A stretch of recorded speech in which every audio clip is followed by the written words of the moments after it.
Philosophers and theologians have debated the nature of evil for centuries, and it continues to be a complex and multifaceted concept in different cultural, religious, and philosophical traditions. Many people define evil as the quality of being morally wrong or very bad or having the intention to cause harm or suffering to others. It can manifest in various forms such as violence, deception, or exploitation. Dictionary.com defines evil as the adjective profoundly immoral and wicked, as in his evil deeds, quote unquote. Also, as a noun, profound immorality and wickedness, especially when regarded as a supernatural force, as in the world is stalked by relentless evil. But for me, evil is the lacking of empathy for others. And that is why I so often characterize narcissistic behavior as evil. You see, many narcissists have cognitive empathy and can use their skills and covert manipulation tactics to play narcissistic games and manipulate other people, yet they are often unwilling to recognize or identify with the feelings and needs of others. Now, I need to be very clear. There's a difference between people committing an evil act and being truly evil. Now, we probably have all committed a small evil act in our lives at some point, but then we regret it and we feel bad. We've all probably put ourselves first when we probably should have put a loved one before us. We've all probably told a lie when we should have told the truth, etc., etc.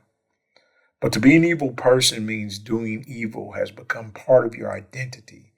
Committing immoral and hurtful acts is who you are. Not all narcissists are evil.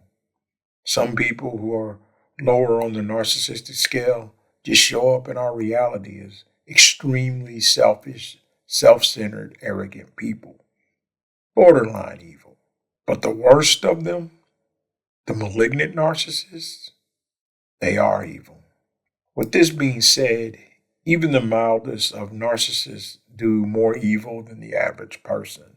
And that's because they don't particularly care about other people due to their complete lack of empathy.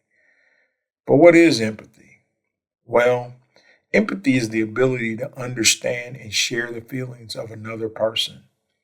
It involves putting yourself in someone else's shoes and seeing things from their perspective and experiencing their emotions, not cognitively, but actually feeling bad the way they feel bad.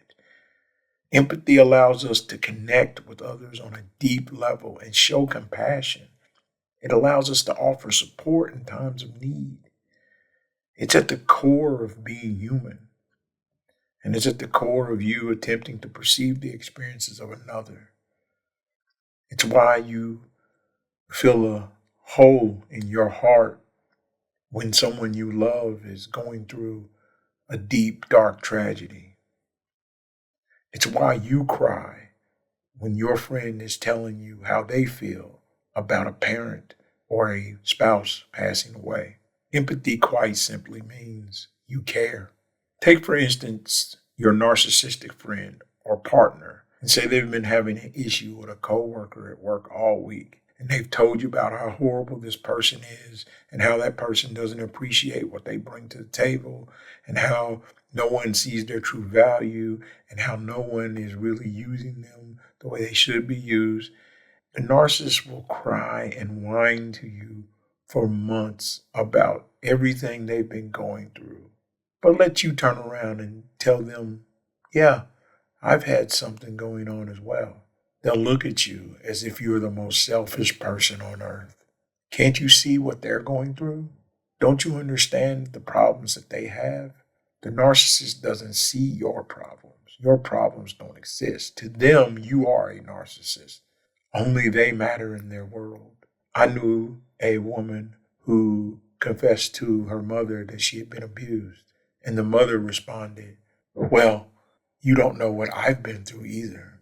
That's a narcissist. Narcissists will not notice when you are going through tough times. They will not notice when you need a shoulder to cry on. They will not notice when you need a hug. They will not notice when you are in pain unless that pain is so severe that they can't help but notice. And even then, it's only an intellectual curiosity to them. And they may say something to you like, you really need to go get that checked out. Or you're acting crazy. You might want to go see someone. If you are the child of a narcissist, this can be so extremely disabling and distressing. You will grow up without ever receiving any attention, and you will never experience the validation that young children need so desperately to grow into self-assured adults.